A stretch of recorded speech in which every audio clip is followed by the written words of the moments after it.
নমস্কার বন্ধুরা, কেমন আছো? নিশ্চয়ই সকলে খুব ভালো আছো। দেখো আজকে নতুন একটা রেসিপি নিয়ে এসেছি। তো লাউয়ের খোসা দিয়ে একটা চমৎকার পকোড়া বা বড়া দেখাবো তোমাদেরকে।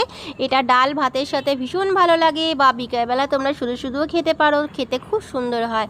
তো দেখতে থাকো কিভাবে বানাই। দেখো লাউয়ের খোসাটাকে আমি একটু মোটা করে কেটে নিয়েছি, যাতে লাউটা খোসার সঙ্গে থাকে। তো এটাকে আমি বটিতে কেটে নিয়েছি সরু সরু করে। আর নিয়েছি এক বাটি নারকেল কোড়া। নারকেলের পরিমাণটা একটু বেশি দিলে খেতে একটু বেশি ভালো হয়, তো দিয়েছি সেই কারণে। তোমরা একটু চালের গুঁড়ো ব্যবহার করতে পারো, আমি করিনি। আমি একটা বোলের মধ্যে একটু বেসন নিয়ে নিয়েছি, আমার যতটা দরকার আমি সেই পরিমাণেই নিয়ে নিয়েছি বেসনটা। এবার দেখো দিচ্ছি এতে একটু আদা কুচি। আদাটা মিহি করে কুচিয়ে নিয়েছি, আদা দিলে পরে একটু খেতে ভালো লাগে। স্বাদ মতন ঝাল দিচ্ছি কাঁচা লঙ্কা কুচি, তোমাদের ইচ্ছা হলে এটার সাথে গোলমরিচের গুঁড়োও দিতে পারো, ভালো লাগবে। এবার এক বাটি মতন আমি নারকেল কোড়া দিয়ে দিচ্ছি। বেসনটাও কিন্তু ওই নারকেল কোড়ার মতনই এক বাটি নিয়েছিলাম। এইবার আমি দিয়ে দিচ্ছি লাউয়ের খোসাটা। লাউয়ের খোসাটা কিন্তু আমি ওই এক বাটির মতনই নিচ্ছি। এইবার দিয়ে দিচ্ছি স্বাদ মতন লবণ। লবণটা কিন্তু বুঝেই দিতে হবে। খুব অল্প পরিমাণে হলুদ গুঁড়ো দিলাম। দিয়ে দিচ্ছি সামান্য পরিমাণে কালো জিরে। এইবার দিয়ে দেব অল্প পরিমাণে জল।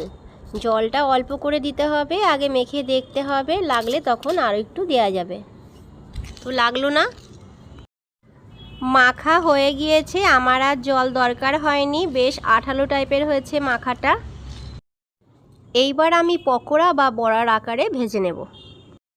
একটু বেশি পরিমাণে সরষের তেল দিয়েছি, তেলটা আমার গরম হয়ে গিয়েছে। এবার পকোড়া বা বড়াগুলো সব পাশাপাশি দিয়ে আমি ভেজে নেব।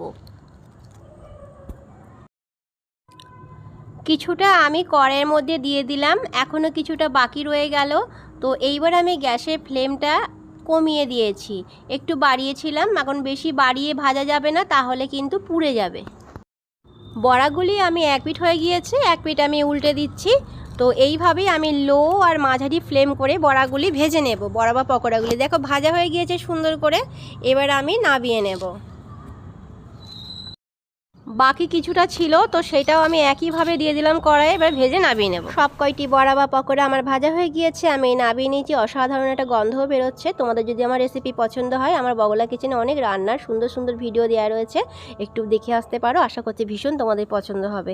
আমার রেসিপি দেখার জন্য অনেক ভালোবাসা রইল অনেক ধন্যবাদ।